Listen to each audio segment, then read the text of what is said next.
All right, guys, thank you so much for joining us again for Patients First. I am so honored to have one of the giants in the medical field join us today, Dr. Michael Holick, MD PhD. Dr. Holick has been working in New England out of Boston since the late 60s, I believe. Is that accurate? Yeah, no, it's since 1976. Okay, since the 70s. Oh, that's right, because originally you were Midwest. You were in Wisconsin originally, right? Yes. Yes.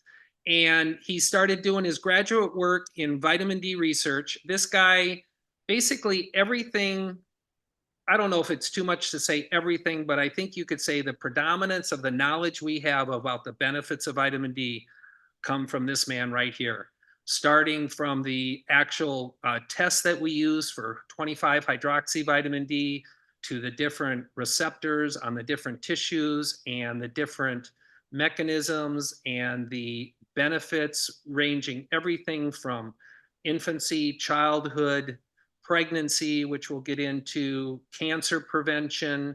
I mean, is there a body system that doesn't benefit by adequate vitamin D, as far as you know? No. So I will let you take it from here. But what I'm going to do is I would like to have Dr. Holick speak to you, this viewer, as if you're a patient.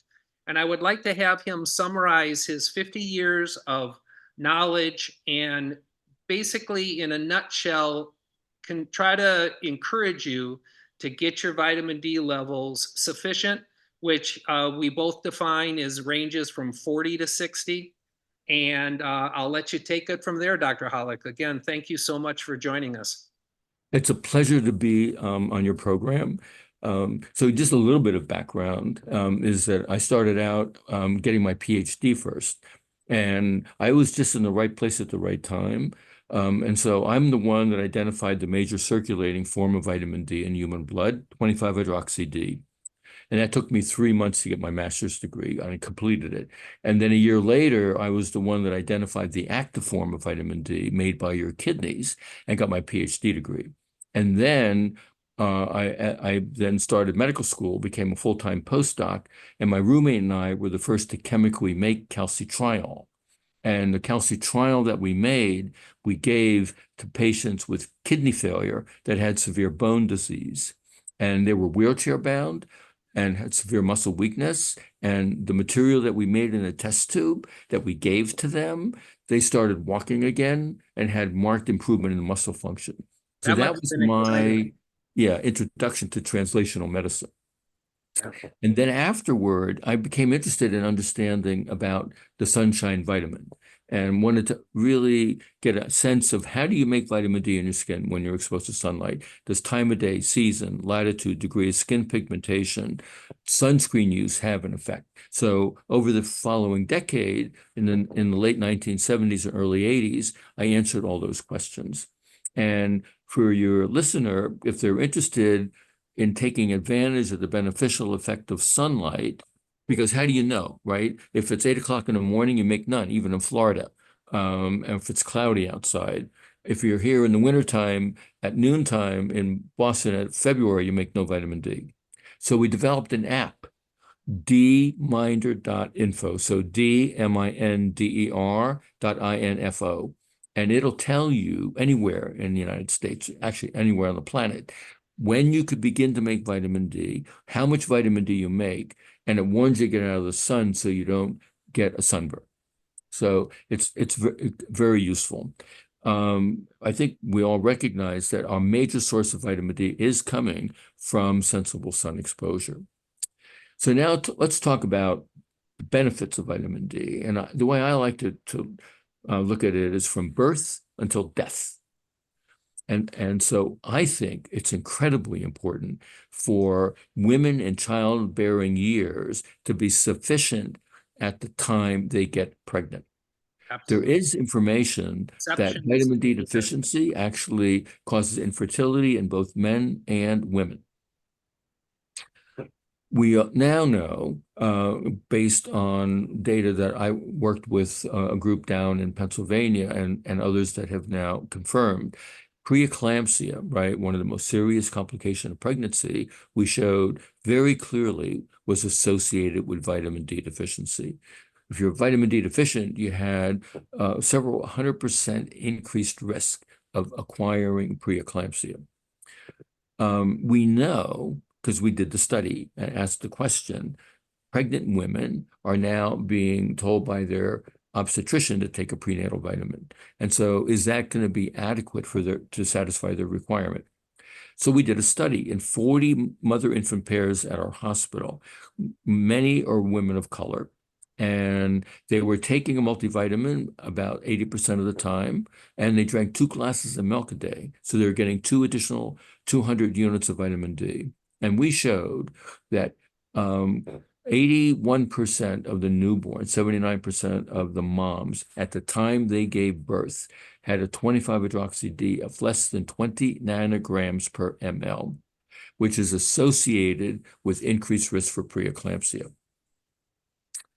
We also have looked at, and has been published by others as well, premature births.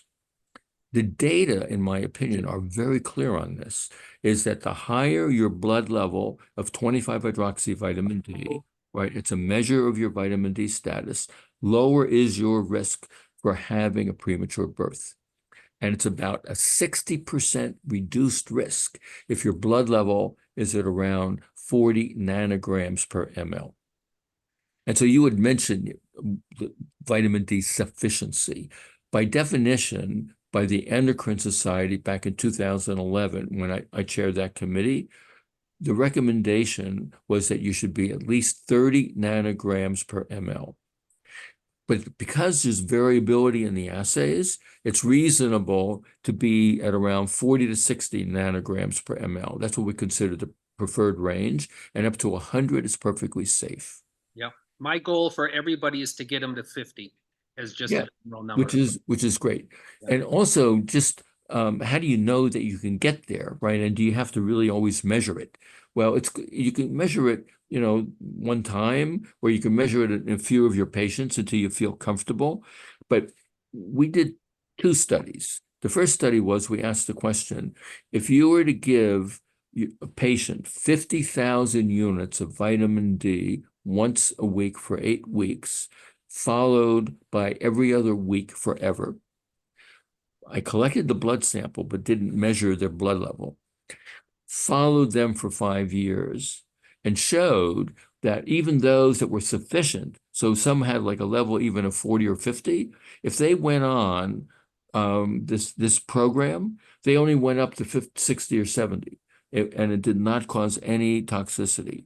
So for those that can't afford to have the test done, not easily available in many community hospitals, right? In my opinion, it's reasonable to be taking an equivalent of about 50,000 units every 2 weeks. That's equivalent to about 3,000 units of vitamin D a day. Now, how does that work on your vitamin D status, your 25-hydroxy-D? So we did a study with Dr. Bob Heaney many years ago, and we've followed up studies and showed that once you're at around a blood level of 15 to 20, to raise your blood level by 1, you need 100 units of vitamin D. So you can actually predict your blood level of vitamin D, but that's if you're normal weight. Right. If you're very obese, few patients are. right? If you're obese with a BMI of greater than 30, the vitamin D gets diluted in your body fat. And as a result, we showed with a very nice study out of Canada that that for you to be able to maintain your blood level to the same level as a normal weight person, you would have to take essentially 2 to 3 times more vitamin D. So my obese patients were usually on 5,000 up to 10,000 international units a day. Now, another question that people often ask is, okay, can I take it every 2 weeks? And the answer is you certainly can, right? And especially for elders, it's just a lot easier for them. They don't have to remember to take it every day. But my preference is for my patients, if they can, to take it daily. And like I said, at a minimum, I recommend 2,000 units a day. But ideally, in my opinion, it should be 5,000 units a day. Yep. I personally take 8,000 units every day. My level is 72 nanograms per ml. Yep. And I don't have I any. take 10,000 a day. My wife, who's 5'2" and 120 pounds, takes 5,000 a day. Yeah, And we just checked her recently, and she was 86. yeah, that's perfect. That's what it takes. Yeah. Yeah, exactly. And so that's the simple way. And then one of the issues, of course, is that the pharmaceutical form is vitamin D2. And if Right. you go on the internet, they say vitamin D2 doesn't work as well. I actually believe that.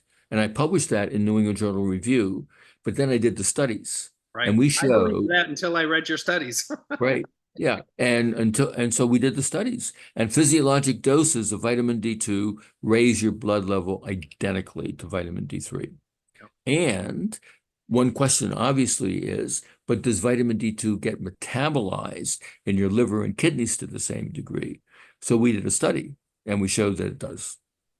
Yeah, And when a question shows up in your conversations, you're like, well, let's do the study. right. Exactly right. Right. How many studies have you done? I've heard anywhere from 3 to 500. So I've published now over Whoa. 650 original publications. I'm on Sophisticated. Google Scholar now, recognized and cited for the research more than 170,000 times. Right, right. I Yeah. just did a podcast prior to this with a guy who is talking about autism and Tylenol. We also got into vitamin D. His research uses your research as the basis. He was so impressed that we were going to be talking at this point. That's very nice. So So, continuing on yeah, is so we then ask another question because we know that vitamin D is critically important for good muscle function, which of course is important for birthing. And so we did a study at our hospital, over 250 moms that gave birth, and we evaluated them for whether they needed a C-section or a vaginal delivery and showed that there was a marked improvement in vaginal births if they were vitamin D sufficient with at least 40 nanograms per ml. So another good that's reason. one of the most surprising things that I learned from you. Yeah. And And I've then been doing this also, 30 years. yeah, and then what's also important is that if the mom is sufficient during pregnancy, their child is less likely to have dental caries and less likely to have wheezing disorders. And There's also probably many other things you haven't studied yet. could be, yeah. Yeah. In terms of autoimmune disorders, many of these autoimmune disorders begin very early in our lifetime, including type 1 diabetes. And a study was done in Finland, and they looked at a study done back in the 1960s. Back then, the Finns were very concerned that they live at such high latitude, I mean, that they weren't making vitamin D 6 months of the year. And we actually demonstrated that. Right. And so they started giving their infants 2,000 units a day. And they followed them for the first year in their life for 2,000 units a day, and then followed them for an additional 31 years to see what their risk of getting type 1 diabetes was. And the answer was reduced risk of type 1 diabetes by 88%. 88%. 8%. Wow. And then the so-called experts came in and said, wait a second, you can't give an infant 2,000 units a day. It's too toxic. So then they got back to 400 units a day ultimately, and the type 1 diabetes incidence in Finland skyrocketing. Wow. Yeah. And how long ago was that roughly, that study? 1980, published by Happonen in Lancet. See, what's so exciting for me to have this discussion, but also with mixed blessings, is today is actually the birthday of my middle son, who I buried 7 years ago at age 22 because of a type 1 diabetes complication. And Wow. he was born in 94, obviously 30 years ago. Yep. And had knowledge like that been out there, you often do the woulda, coulda, shouldas or the wonder ifs, because here we are 30 years later, and many of the people who are going to be watching this have never heard this information. I mean, we'll get into this in a bit, but every day I ask patients, and many patients with multiple disorders that we know would be improved by vitamin D status improvement, and no other physician in my community is even mentioning it. Yeah. And so we have a huge task in front of us to get the word out because it's Yeah. so simple. I Yeah. mean, Yeah. this is not anything particularly complicated, is it? Not at all. And so I apologize. So it was published in 2000 Okay. by Dr. Happonen out of Finland. Okay. Um, Got it. and there are data in animal studies that shown very clearly that if these animals that are prone to developing diabetes are deficient, that they're more likely to get deficient um, type 1 diabetes and insulin inflammatory activity, right? That's consistent with autoimmune disorder. And Yeah. that just giving the active form of vitamin D markedly reduced the risk in animal studies as well. Yeah. And Yeah, those and all the other autoimmune studies are just mushrooming in right. Yeah, incidence. and a good one that I like to talk about is multiple sclerosis. Right. And what's interesting is that if you live basically above Atlanta, Georgia, for the first 10 years of your life, you have 100% increased risk of acquiring multiple sclerosis compared to living below that latitude. And that's likely due to the fact that you're making more vitamin D for a longer period of time at lower latitudes. And there's a study done out of Harvard showing that women taking the most vitamin D also had a dramatic reduction of about almost 40% in developing multiple sclerosis. Right. A study done now, the VITAL study, that is considered to be, the major study. They looked at those individuals taking 2,000 units a day for 5 years, reduced risk of autoimmune disorders like psoriasis by 22%. Yep. Yeah.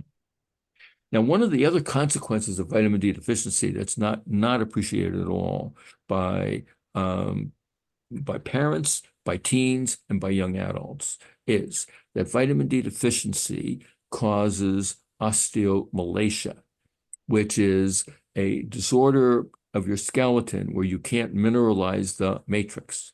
And as a result, that matrix gets hydrated and starts to cause throbbing sensation.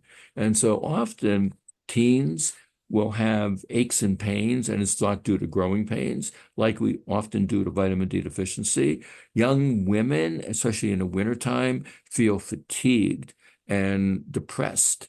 And yeah, it could be due to seasonal affective disorder, but many of them are due to vitamin D deficiency, osteomalacia.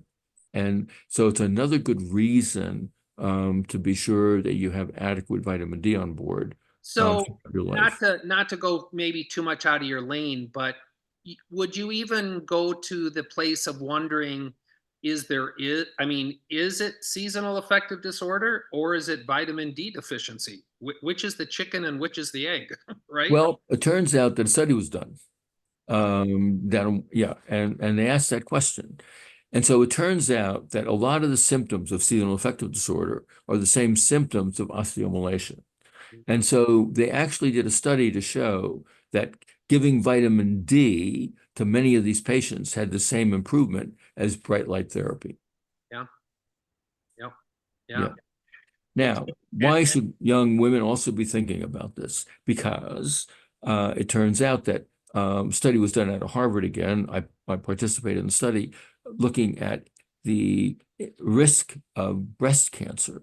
And those women that are on the highest intake with a blood level on average of about 40 to 50 nanograms per ml reduced their risk of getting breast cancer by more than 40%. And the correlation to that as well, which might be vitamin D related, is we know obesity dramatically increases the risk for breast cancer. And that's another fact that isn't mentioned much because most physicians are kind of shy about talking about patients' weight. But I'm good friends with a breast surgeon out in LA, and I mean, it's dramatic, like a 50% increase for BMIs over 35 or something like that. So again, that in my view, that could be a Yeah, chicken and it's egg. frightening. Is it obesity? Is it vitamin D? Is it both? Regardless, so huge, huge impact. Yep. And something else that was very interesting about the VITAL study, even though they originally said that it didn't do anything, is that those individuals for 5 years taking 2,000 units a day reduced mortality from cancer by a significant amount, and 25% for colorectal cancer. And so another study has recently come out, which to me was really quite dramatic. And that is, there was a group out in Japan, and they gave 2,000 units a day to patients with any kind of digestive tract cancer, so colon, esophagus, and to look to see if it prolonged life. And the answer was no. And that was published in Lancet in 2019. And then they decided, wait a second, if you look at your data carefully, there was some indication that it looked like vitamin D had an effect, but they weren't really sure why. So they then asked the question, which was, what if the patient had an immune response to P53 mutant protein? Now, what does that mean? So P53 is a very important protein produced in your cells to help regulate cellular growth and reduce risk of malignancy. And so, and vitamin D seems to play a role in that. And now what happens is that if you now have a cell that becomes malignant, it can cleverly block the vitamin D effect, the active form of vitamin D effect on inhibiting cancer cell growth or causing apoptosis by having a mutant P53 that binds the vitamin D receptor, preventing it from working. And it's known that if you have this mutant protein, that the cancer can really take off.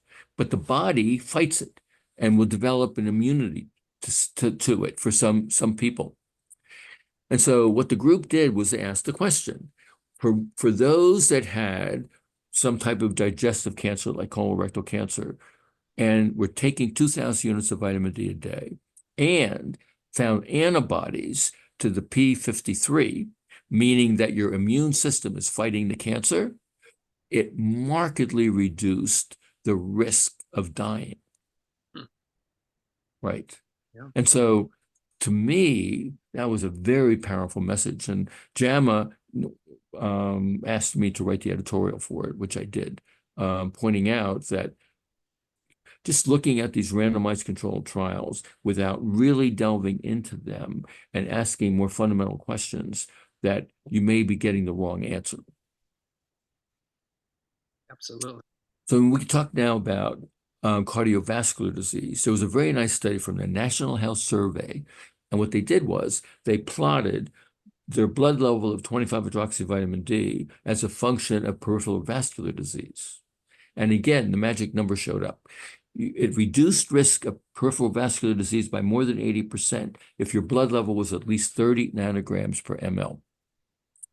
Another study, the Framingham Heart Study, showed that if you are severely vitamin D deficient, less than 15 nanograms per ml, you had a marked increased risk of having a myocardial infarction. And I a see follow-up patients study like showed, that every single day. That is not that rare. right.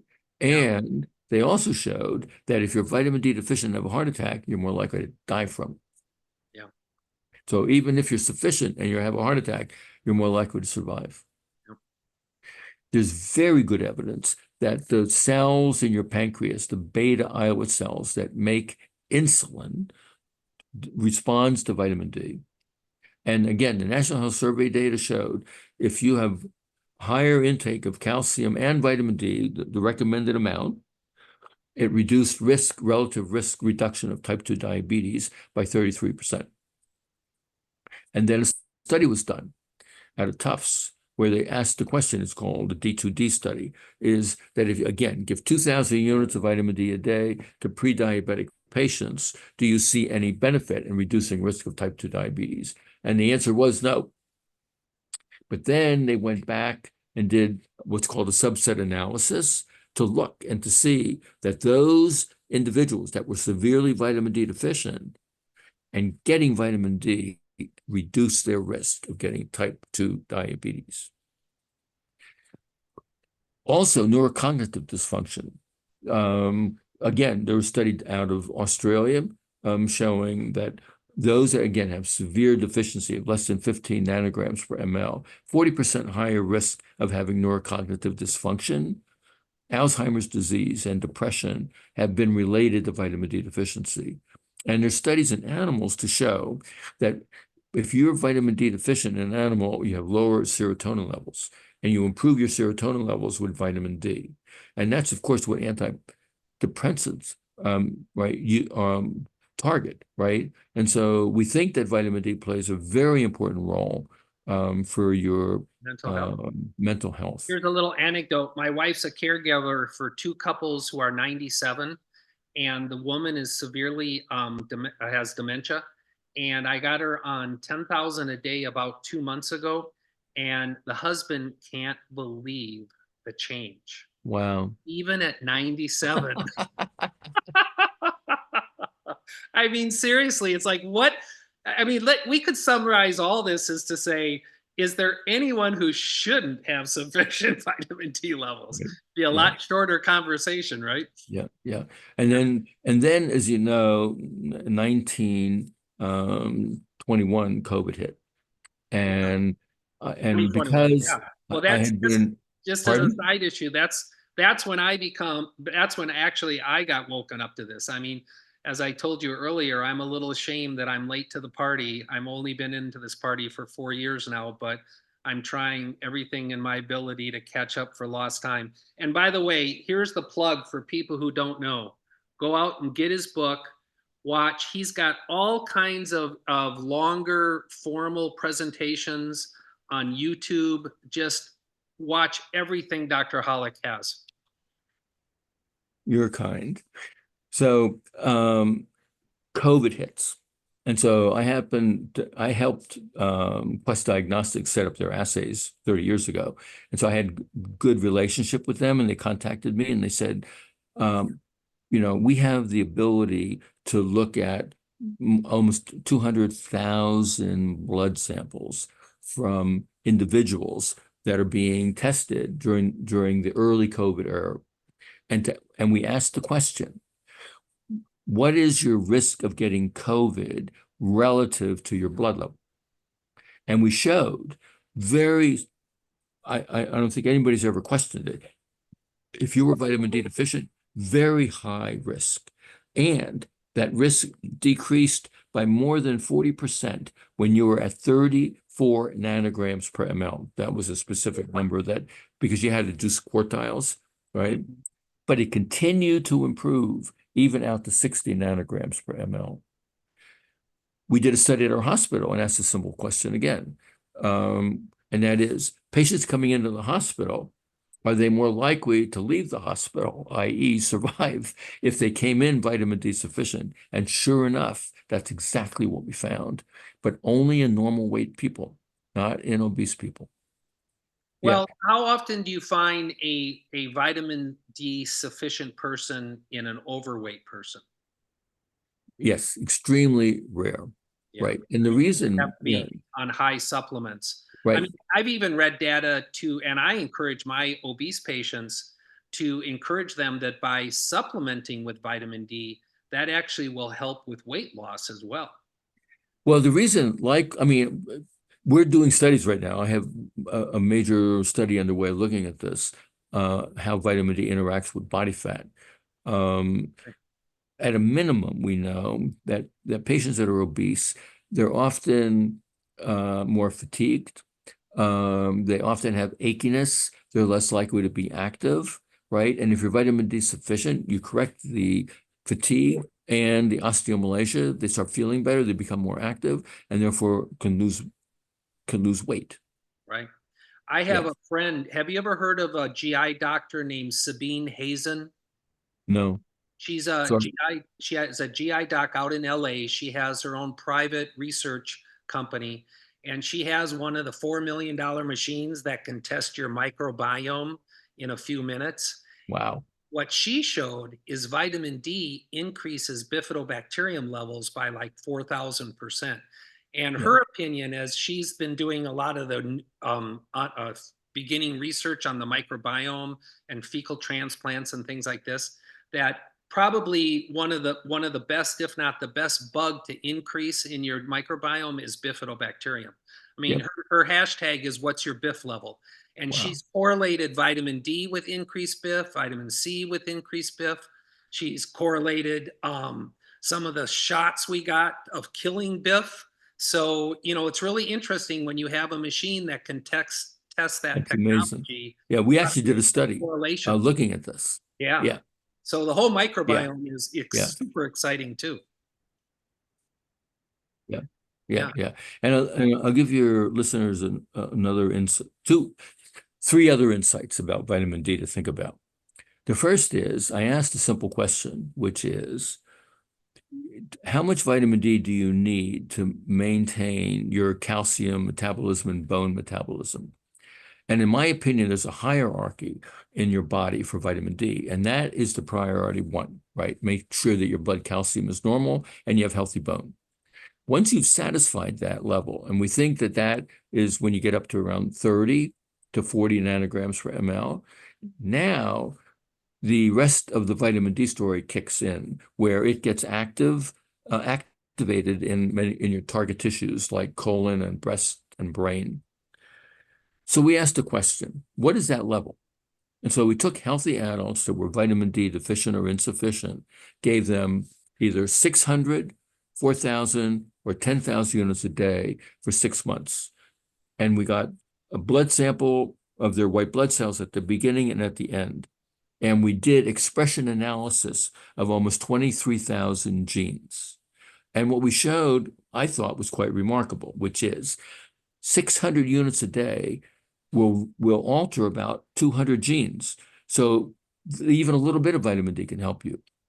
4,000 units a day altered about 300 genes. But 10,000 units a day altered over 1,200 genes, up and down regulated, controlling apoptosis and reducing risk for cancer, immune function, metabolic activity, antioxidant activity, more than 80 different processes being controlled by vitamin D. Amazing. Now, I'm always asked this question, right? Is how do you know that your blood level should be at around 40 or 50 nanograms per ml?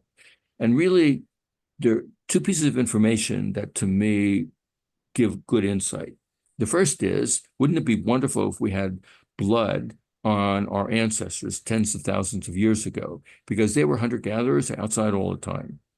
Well, thankfully, there was a study done in Hazda, Bushman, right? They're the only ones now that are out there still, They're the most talked about people group in anybody who's concerned about health and nutrition. right.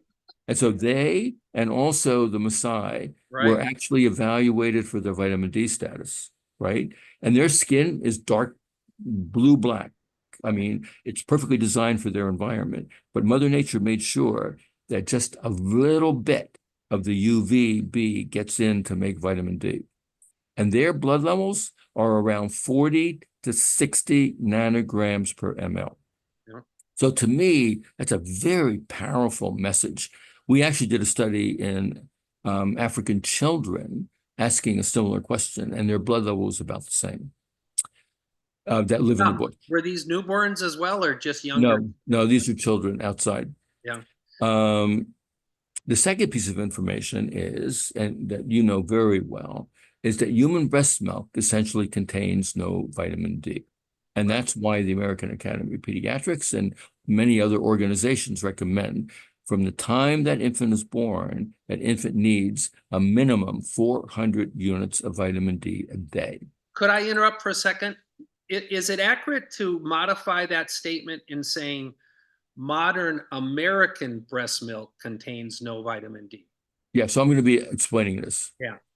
Yeah, right. And so to me, of course, this makes no sense. Mother Nature would not have designed females not to have enough vitamin D in their milk to satisfy their infant's requirement, right? Because we, Bruce Hollis, Carol Wagner, many of us have evaluated human breast milk. There's essentially no vitamin D. So then Bruce Hollis and Carol Wagner did a simple study, right? Is to ask the question, if you were to give 6,400 units, it turned out, because of how much was in that vitamin D dose, 6,400 units of vitamin D a day to lactating women, they finally put enough vitamin D in their milk to satisfy their requirement. So that, again, goes back to the Hasda, right? And to the Maasai herders, right? Is that their blood level is around 40 to 60. And that's exactly the amount that you would need to make 4,000 to 6,000 units a day to get to that blood level. And that's how much vitamin D is needed to put in human breast milk to satisfy that infant's requirement. Right. So from my perspective, there's at least two really good avenues of investigation telling us what our blood levels should be, independent of all of these other association studies that we've talked about. Absolutely. So let's talk about a couple things. First of all, the way I think, it takes several months to get vitamin D levels up. And so for my pregnant patients, unfortunately, a lot of times I see them when they're already pregnant. If I'm really fortunate, I'll have the chance to speak to them 6 months before. We will get their levels up to 50 at time of conception, through the pregnancy, through breastfeeding. But that's not often the case. So I often have a desire to front load them a little bit. Comment a little bit on your opinion of that. How much is too much? Is there too much? What kind of timeline would be a good idea? Yeah. So before I answer the question, just to give again Carol Wagner and Bruce Hollis credit, is that they actually gave pregnant women 4,000 units a day throughout their pregnancy and Okay. showed that the blood level was around 50 nanograms per ml, and that there was no toxicity, that there was no hypercalciuria, any high calcium in the urine, for example. And so, so there's really good evidence out there that pregnant women can easily take But just to 4,000. clarify, so those women that were on the 4,000 were not the women who didn't have vitamin D in their breast milk. Yeah, so the lactating study is different from the pregnant Right, study. right. So these were just general population people. Yes, and mainly women of color. Yeah, right. Yeah. Got it. So the goal here is get 50 for the whole pregnancy, stay 50 really for the rest of your life. There's no reason Right. to get under 50. And Right. So that means the baby may not need to be supplemented if mom's adequate. that's correct. Yeah. Again, Hollis and Wagner showed that the 25-hydroxy vitamin D levels in the infant was perfectly fine during breastfeeding. So going back to pregnancy and how much vitamin D can they take. So you may be aware, back in the 1940s and 50s, there's a rare disease called hypoparathyroidism, where the person, but if it was a pregnant woman, had no parathyroid activity. The only way to treat them was to give massive doses of vitamin D in the range of 50,000 units of vitamin D, even daily. And it helped to maintain their blood calcium. And there's never been any evidence of teratogenic activity, even though in rats, it definitely can.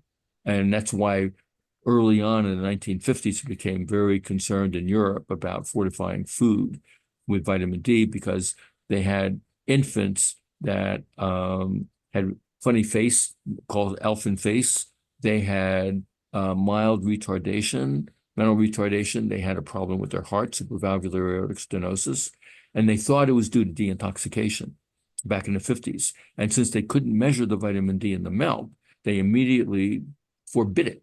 And that's why even today you can't fortify food in many European countries, or even throughout the world, because most countries adopted this. Now we know likely those kids had what's called Williams syndrome. It's a genetic defect that causes mild mental retardation, elfin facies, and supravalvular aortic stenosis. So in my opinion, you can easily give pregnant women 10,000 units a day, and they will raise their blood level reasonably well. And we know, because we did the studies, is that if whatever your blood level is, and you now give more vitamin D, it takes about 6 to 8 weeks to get a new level. Okay. So And that's what's better. I've interesting been about giving them vitamin like D 3 months. that people may not think about is you would think that, oh my God, if you put your pregnant woman, say, on 4,000 or 5,000 units a day, is it going to continue to build up in your body, right? And continue to have your blood level increase? It does not. We don't understand why, at least I don't understand why. But if you're on 500 units a day, your blood level will be maintained at around 22. If you're on 10,000 units a day, it'll be around 45 and it'll just maintain it. You don't continue to increase it over time. Yeah. Well, it's metabolized somehow. I mean, Exactly. Yeah, it's tightly regulated in your liver because that's where your liver makes the 25-hydroxy-D. yeah. Now, another issue that comes up every day is vitamin K2 with D3. Please comment on that. So my response to my patients, because a lot of them were taking it, I said, look, you're welcome to take it, right? We understand that vitamin K2 causes what's called gamma carboxylation of proteins, including your blood clotting factors. That's how it works, right? Because when you have a gamma carboxylation, what that means is that you have carbon and 2 oxygens and carbon and 2 oxygens, and it holds on to the calcium in the middle. And that's what initiates blood clotting. And you have at least 2 proteins in your bones that does the same thing. The vitamin K will gamma carboxylate. But that gamma carboxylation, where they bind calcium, may play a role in signal transduction in some way, but it has nothing to do with bone mineralization. And there are data out there to show that if you eliminate some of these proteins, you still have perfectly normal bones. So my thinking is to my patients, look, if you have a healthy diet, green, leafy vegetable diet, you're making vitamin K, you have vitamin K, you don't really need to take a vitamin K supplement. That study that was done in Holland, where what they did was they didn't give vitamin K. All they did was they asked people, did you take vitamin K or vitamin D or whatever long questionnaire? And then they went back and did very careful analysis and concluded, oh my God, that those that said they took vitamin K reduced their risk of fracture, osteoporotic fracture. And that's what stimulated this whole thing. But one of the world's experts, Sarah Booth out of Tufts, when I edited a book, Nutrition and Bone Health, with Jerry Neves, and we're doing now the next edition coming out soon. Your energy is a testimony to vitamin D. Right. Okay. And by the way, let me just throw in to the audience. You just ran the Boston Marathon for the first time. You were never a runner. What age did you start your running? I started at 77. There you go. Yeah. Yeah. Much congratulations on that. Yeah. But anyway, and that's with stage 3 prostate cancer with no testosterone and being anemic. Wow. And so it was a challenge, not only to me, but I wanted to challenge men with prostate cancer. Don't say you can't do it. Yeah. Amen. Sorry to get you off track. The issue with K2, and maybe you know where this comes from, because it wasn't so much the bone issue, it was the cardiovascular disease. Right. Yeah. So that's the other issue. That was part of that. That was part of the study as well. They said that there were less evidence for cardiovascular disease. So they implied that therefore vitamin K2 is very intelligent and it tells the calcium to go into your bones and not into your blood vessels. Right. I mean, so I tell my patients, look, you're welcome to take it. It's not going to hurt you, right? But I don't believe that it makes any difference. I personally don't take it. Okay. What about an interaction with magnesium? That's the other thing that comes up. Yep, right. So there is studies to show that elders can be prone to magnesium deficiency that will affect your calcium metabolism and bone. But for most people, if you have a healthy diet, you're getting more than enough magnesium, and in my opinion, don't need magnesium supplementation. But the group that does, right, and I teach my medical students this, is alcoholics. And the reason is that alcohol causes you to lose magnesium in your urine.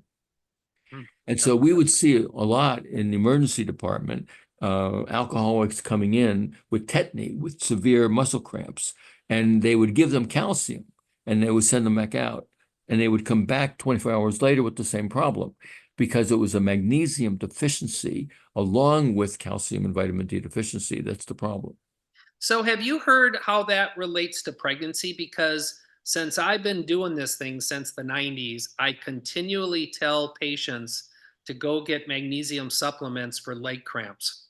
Right. Oh, and well, not only for pregnancy, but throughout your Just life. in general, yeah. But for I some tell them, reason in pregnancy, whether it's their volume expansion or the magnesium being used. Now, granted, I'm also of the belief that the vast majority of the patients we see are incredibly nutrition deficient because of all the toxins and the nutrition yeah, deficient foods. yep.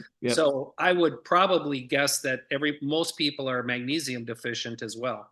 Could be. And so here is another problem that I teach my medical students, right? Is that you get a blood level of magnesium. And so you think that you now know their magnesium status. No, you don't. And the reason is that most magnesium is inside your cells. And so you don't really know what inside your cells are. So the only true way to know your magnesium status is you have to give a magnesium load of like 100 milligrams of magnesium and then measure magnesium levels in the urine. If they spill magnesium in their urine, that means that they're magnesium sufficient. But if they're not, then the body gobbles it up, and then you essentially have no magnesium in the urine. You know that that person's magnesium deficient. Yeah, yeah. Of course, it's an inexpensive, simple supplement too, if that's what it comes down to. Exactly right. And I have no problem with people taking magnesium. Yeah, yeah. Wow.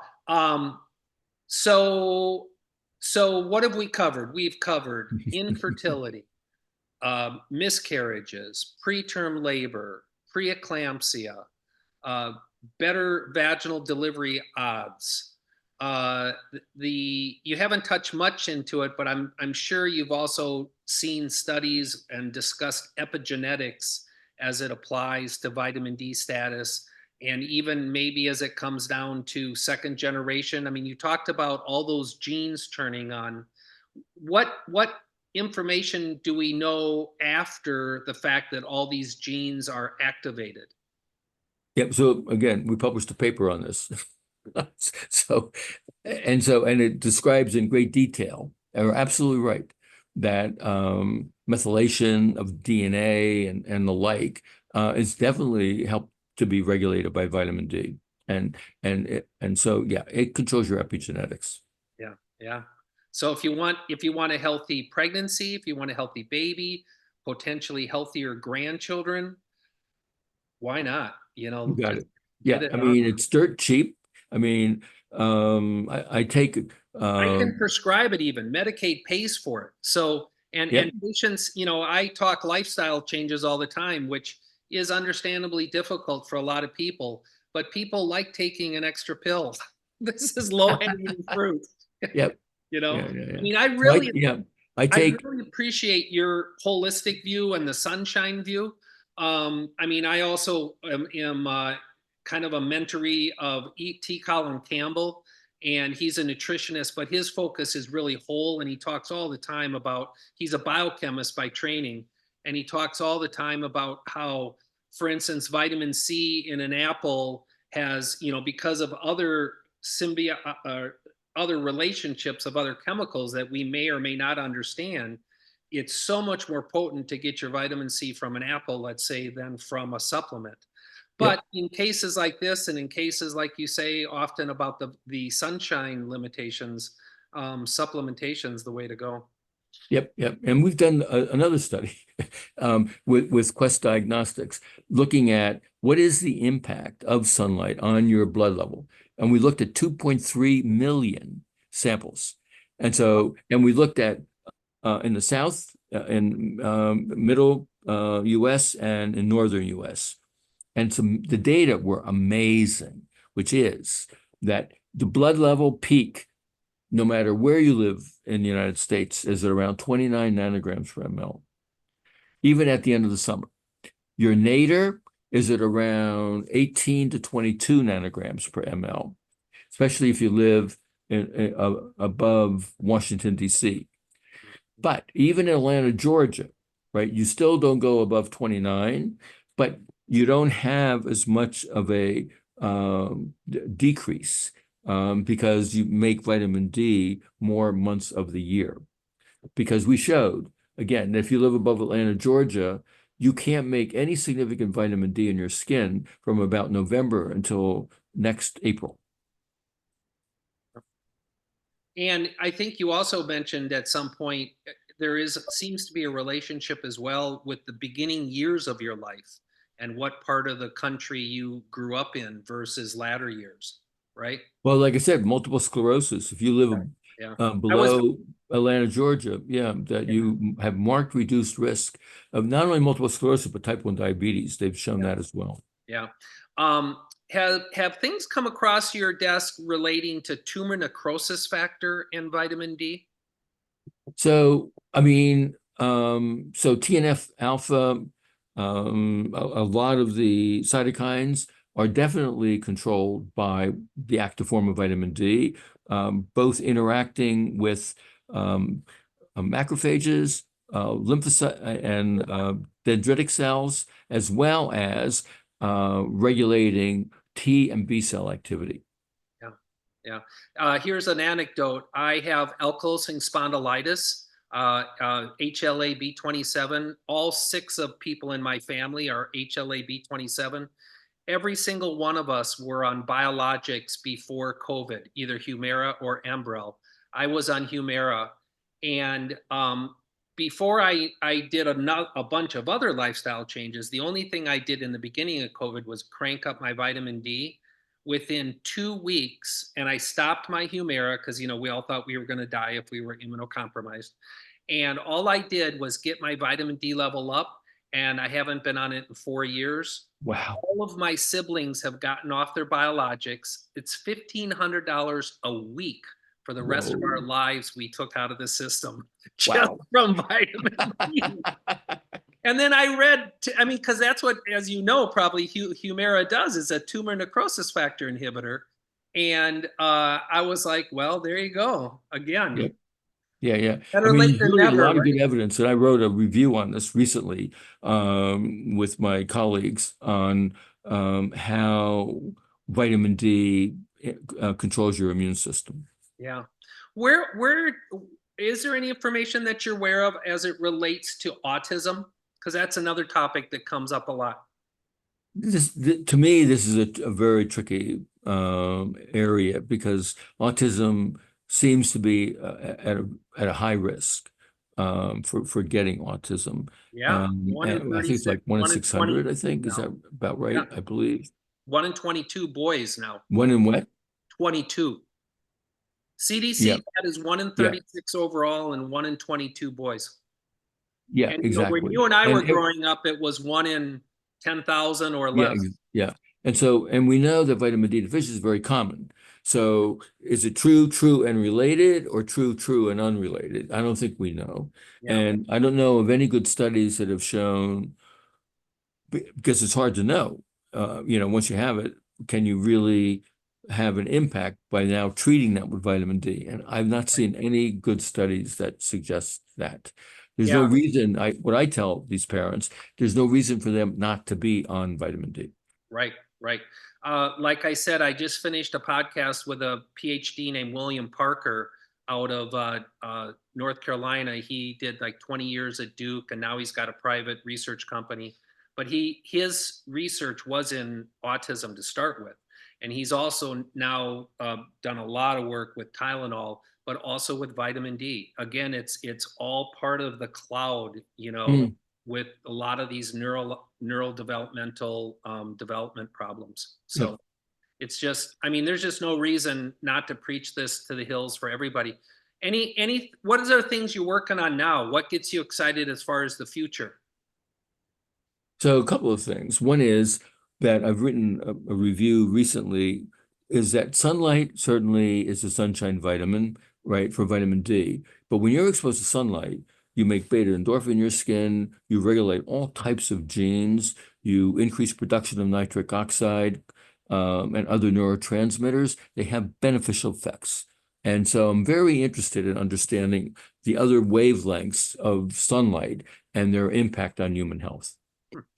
I'm also interested in LED devices for making vitamin D for people that have fat malabsorption syndromes or bypass surgery, right? They can't easily digest vitamin D. Why not just expose yourself to an LED, I was going to right? ask you about lotions. So it turns out, because I've been involved in these studies for 20 years, no one is successful. No one. And the reason is that there's somehow the skin has a barrier to vitamin D. Hmm. It will not permit it to get through the skin in But any yet it's significant helpful way. for skin conditions. Well, that's a different story. So Yeah. that's because it regulates basal cell activity, the growing part of your epidermis, right? It causes terminal differentiation and inhibits proliferation, reducing risk for psoriasis, right? And I had worked on back in the 80s, I introduced the concept of using activated vitamin D to treat psoriasis. And it's still a first-line treatment, topical. Yeah. Mhm. But there is no evidence that you can have vitamin D in a solution and be vitamin D sufficient by topically applying it. Got it. And yet some of these devices might be helpful in that area. Huh. Yep. Yeah. Wow. But what I'm really excited about, and we're just in the process of publishing, because I just gave a scientific conference, is How nobody, many studies are you actively involved in right now? Do you even know? yeah, a few, is that so I I always like to pick subjects that nobody cares about, right? So nobody cared about vitamin D and sunlight. So now nobody cares about vitamin D and fat, right? And what people don't realize, fat, of course, they're all live cells. These are adipocytes, and they accumulate fat, right? And we know that vitamin D gets incorporated into fat. Well, how does that happen? And what is the signal that tells the vitamin D to get out of your fat? Right? Because we think that our hunter-gatherers, when they were making vitamin D throughout the summer and spring and fall, were storing it in their body fat. And then in the wintertime, when they were using body fat as an energy source, they were releasing vitamin D. And that's why these so-called hairy, dark Neanderthals turned out to actually be Celtic and pale-skinned because they couldn't have survived. Hmm. Interesting. You know, another topic that comes up is for people, and again, people watching this, you got to listen to his lectures. He's treated gorillas. He's treated a gorilla baby. He's treated lizards for vitamin D deficiency. Now, I was curious. I have a dog with a chronic autoimmune condition. Is there, to your knowledge, much information about vitamin D in dogs? Well, nor in cats. So cats, for example, and even dogs, they can't make very much vitamin D from sun exposure. Cats cannot at all. They absolutely depend on their diet. And we know that improvement of vitamin D status improves your immune function. So it's quite possible that it could help. Well, we're 10 days into our experiment. I'm Oh, giving good, about 2,000 a day with their food. good, good. But you have to be careful because you don't want them obviously to develop either kidney stones or nephrocalcinosis. Okay. All right. Hey, this is great. What a wonderful talk. And I would invite you back. I mean, you have so many things. I know we just scratched the tip of the iceberg, but you have so many things you could talk about, and I really appreciate it. So thank you My very much. pleasure. I'd be happy to talk at some point in time if you're interested about prostate cancer. Since Okay. I've now taken that journey and I have a website, my Facebook, I'm sharing now with everyone what it's like to get the diagnosis, but more importantly, how to deal with all the complications of radiation therapy and androgen deprivation therapy, all the serious complications. I figured out ways of helping to mitigate many of the complications. Wow. And that's such a testimony to you because you're going to keep learning and investigating to your last day. That's the way That's my correct. father was. And That's number correct. two, you're always focused on helping others. So Yep, those two things together make you quite a unique individual. you're kind. And so I'm going to throw this out one more time. The vitamin D solution, go out and get it, read it, and then read it again. And go online. And he's got many, many lectures, very comprehensive, different societies. And and then he goes into the history of his development, early years of medical school and research. So thank you very much, Dr. Holick. I appreciate it. My pleasure, Scott. A real pleasure. Yeah. All right. Take care. Bye-bye.